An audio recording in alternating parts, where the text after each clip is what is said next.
But like my fear would be like, what if I go on there and I whip my out, okay? And everyone just goes, because like I had no idea I had a micro. Whoever thought of this is like a genius and like a psychopath, okay? Because there's nothing about this that's gonna be therapeutic.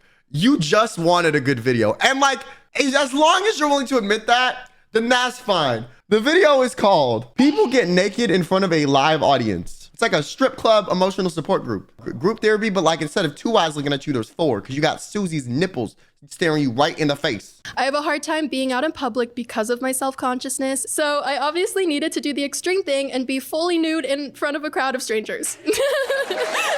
Like, there's no way I'm doing that, bro. And listen here, fun fact for those of y'all that are like, oh my God, maybe this is a helpful therapy. You're wrong, and here's why. Okay, listen, I have very bad social anxiety. You might not believe it. I know I look pretty good. I'm at these cons, when I go to parties with all these creators, because this is a group of people I know, and it's an event I'm comfortable at. Any other realm of existence, I'm an anxious mess, and I play it off by just looking like I hate everyone. They teach you when you're doing social anxiety stuff, and I think if anyone is like a mental health professional, they would back up my opinion on this, that doing an extreme action to overcome your anxiety does not help at all. It doesn't work. Because you will either get more traumatized from that interaction and recluse even more, or you'll maybe be able to push through that one time and then you'll never want to do anything even remotely up a tier again. It's a lot better to go slow until like, and each level of like interacting with individuals until it gets like boring. Like once interacting with someone is boring, then that's how you know like, okay, this is no longer making me nervous. I can like up the ante, you know, and vice versa. Like for me, for example, I started off literally, this is so embarrassing to admit, but this is what I did. I would go to Starbucks and just sit in there alone and like literally just eat the food that I ordered. That was me overcoming my social anxiety. That was like step 1, right? For like just 10 minutes a day. Then like afterward, I would like talk to the barista, maybe, you know, add a little like, how's your day going? And like kind of just up the ante. Then maybe like talk to someone else. I did one thing though. Yo, whoever this lady was, go self, bro. No. Okay, so while trying to overcome my social anxiety, mind you, I walk up to this lady and I was like, oh, I'm just gonna ask a question that can't be misconstrued at all. I was like, hey, do you know what time it is?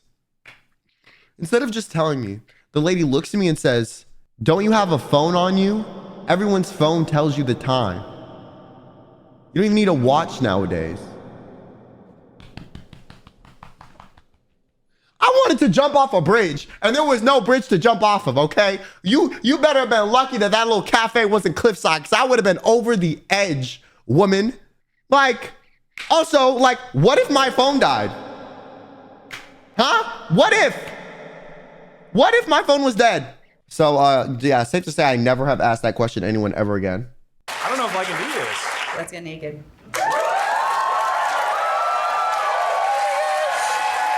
Also, like, this being filmed is crazy, too. Like, this being filmed is absolutely crazy, too. Imagine you do this and you know it's being filmed. I'm about to be naked in front of a live audience. And they rent out like a comedy club. I'm so scared. Okay. For a lot of my life, I was made to feel a lot of shame about my body, and there were times where I lost agency over my body, and so this is kind of a way for me to reclaim that. But like, my fear would be like, what if I go on there and I whip my out, okay? And everyone just goes, because like I had no idea I had a micro. You know what I'm saying? Like, yo, like, what then? What then? Here to celebrate our bodies in all its shapes and forms. I'm a little nervous, but hey, that's to be expected, right? Nah, she's smiling a little bit too hard. She's like, yeah. Show me them booties. Scares the hell out of me, and I like to do those things. Also, like, I'm a paranoid person. I'd be scared that A, the footage from this video would get leaked uncensored, and B, that someone in the audience would be recording me. So I would need to know if they like took their phones at the beginning or something. Because otherwise, like, there's no way, bro. Comfort zone. Who has the courage to go on stage and get naked? Hello.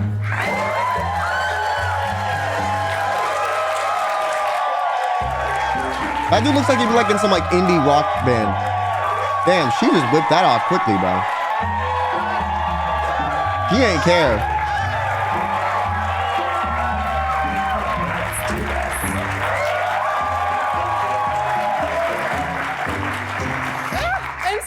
to be here. My name's Alexis. I have a super okay monologue I'm gonna read really quickly.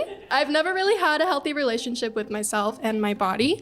I've struggled with heavy mental health issues and have been self-conscious of my appearance at least since middle school. Let me just derobe. Give me 1 second.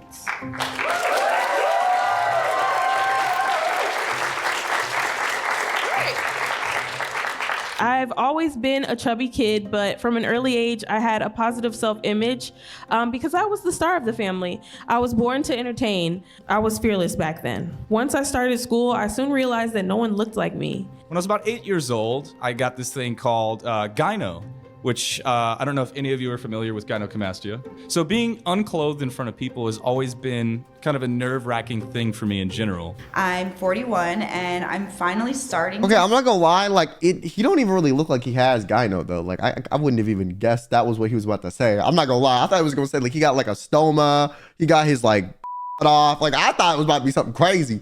Have a healthy relationship with my body. But that just goes to show that like, yo, you will hyperfixate on your own insecurities more than anyone else can see them, bro. Okay? The only time I feel like your insecurities will get picked apart, okay, more than you can think of it is if you're a public figure, okay? Like me.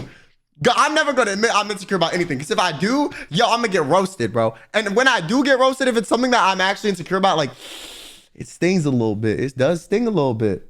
Teens and my early 20s, I was the poster child for purity culture in the church. Purity culture basically says men can't control their lust, so women are responsible for keeping them from sinning by covering up, hiding their bodies, and moving modestly. My journey with my weight and my body has been a peculiar one, as I fluctuated between thickness Everkeen and not so slim Jim.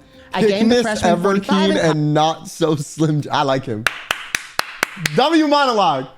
college, and at one point pushed over 275 pounds. As I got older, my body changed a lot. Being in cheerleading didn't help either. I was just never thin enough. I was still noticeably larger than most of the girls. When intimate, I would often wear a tank top or a t-shirt, trying to steer focus away from the weight in places I didn't want lovers to see.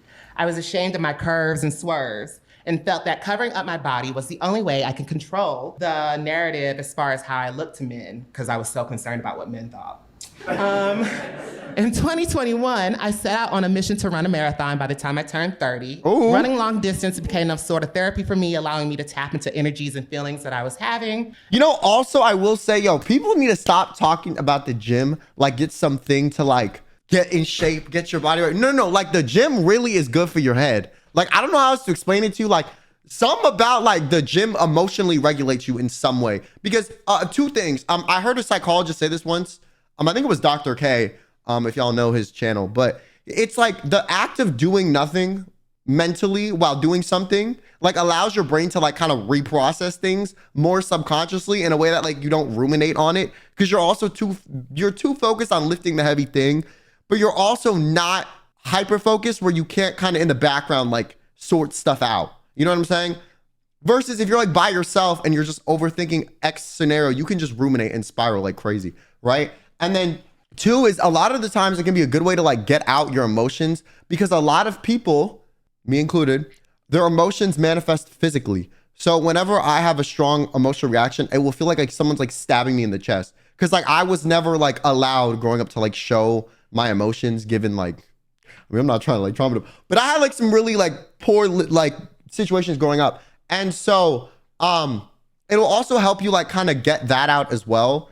In like a more productive way, and it will kind of make it where like it will remedy that over time, if I'm not mistaken. I mean, you still kind of need to work on it more cognitively, but like it can actually really help with that sort of stuff. It's not always about getting in shape or like looking good. It can also be about like literally just like kind of mentally like resetting some things. And you know, that kind of translated to overall confidence. Like many, I am my own worst critic. I don't think I'm alone in self-judgment. But I know I'm also not standing here alone today overcoming trauma.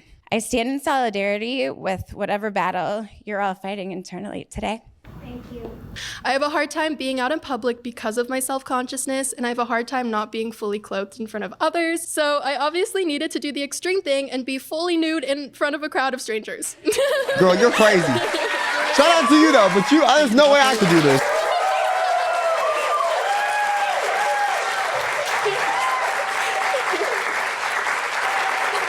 I was the girl whose story was used as both an example of the dangers of being promiscuous and as a redemption story for turning things around. Back then, I was invited to share my testimony at churches, and I'd stand on stage and I'd describe how I became promiscuous at 13 years old when I was hanging out with 18 and 19-year-old guys. I'd blame myself for what happened, talk about the shame I carried, and then tell this story about how God saved me from that lifestyle.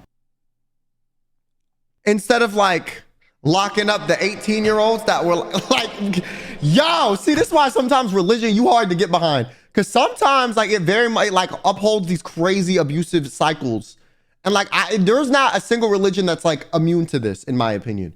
It's just there's like good groups of people that practice and bad groups of people that practice. And the good groups will use the good teachings to like improve their life and try to do better. The bad people will use those teachings to justify their bad behavior and give themselves excuses and redemption that is not really necessarily needed or deserved for the things they've done.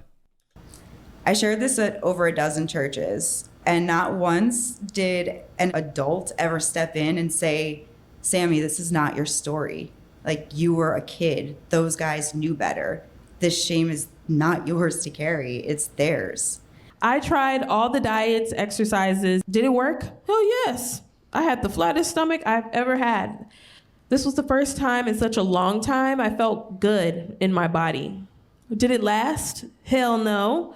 Once I went to college, I gained it all back. This would be a constant for me, losing and gaining weight all through my 20s. 6 weeks ago, I had my 4th spinal surgery after someone I loved threw me into a wall while under the influence of alcohol. With the help of my brand new battery-operated bionic neck, which is installed here up through my spine, I can stand here today feeling better than ever about my self-worth. Wait, that's No matter kind how of much I crazy hated that my you're body. like, listen, I mean, horrible thing happened to her. It's crazy that we have technology that can do that though. Like, honestly, it's amazing. Damn, I thought this video was gonna be more like chill. This is like, yo, it's my fault, guys. Then, now more than ever, I feel good in my body at any size.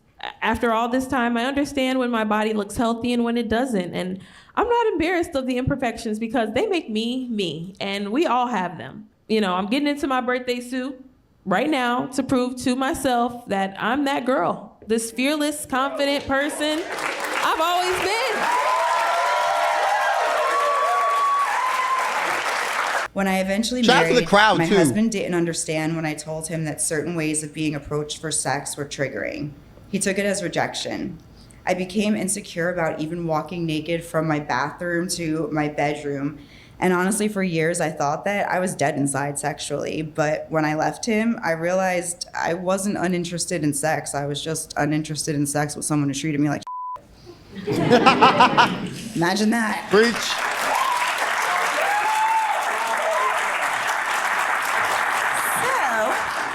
After filing for divorce, I slowly began to reclaim myself.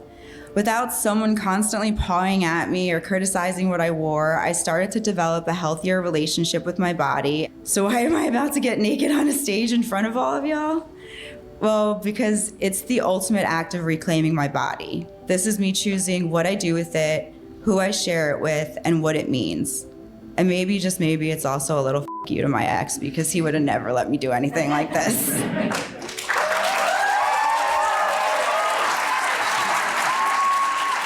In this process of me being up here with my shirt off, which I almost never do, I'm finding a newfound sense of courage and authenticity for sure. And I'm learning to accept myself fully and to celebrate the strength that comes from being vulnerable. I hope to get a lot out of this experience though, and I hope to overcome the negative emotions I feel when trying to live life. I'm coming in with the mindset that if I can do this, why would anything else be hard? This is me and all of my glory. I'm about to show y'all my ladyboy bits, which is also something.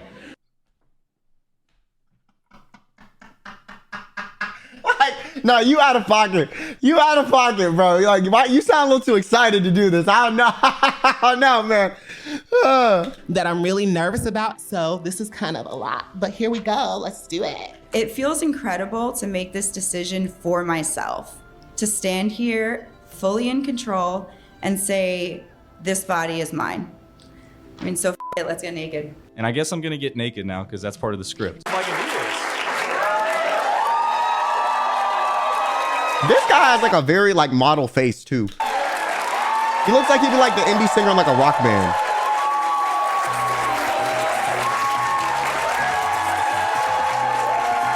I feel like I'd be more embarrassed if everyone was clapping. I'm not gonna lie. Genuinely. Like genuinely. All right, that's crazy. Bro's doing a whole, oh, they all dancing. Okay. See, I'd be too scared this footage unedited would get leaked. Like, y'all got hella faith in these production companies, bro. I would have had to see the NDA signed for this to be filmed, bro. That's the girl with the fake spine? The girl with the fake spine just did a, what the f? Shout out to her. And the splits. Damn. She really said, ain't stop me. Yo, shout out to you, woman. You're crazy. I don't know how the hell you had the courage to do this. And on top of that, you did that with like a fake, like part of your spine being fake. Like that's incredible. Listen, okay. I got EDS and I wouldn't even be, I'd be damned. Ever had in my entire life. I feel a lot of different great feelings.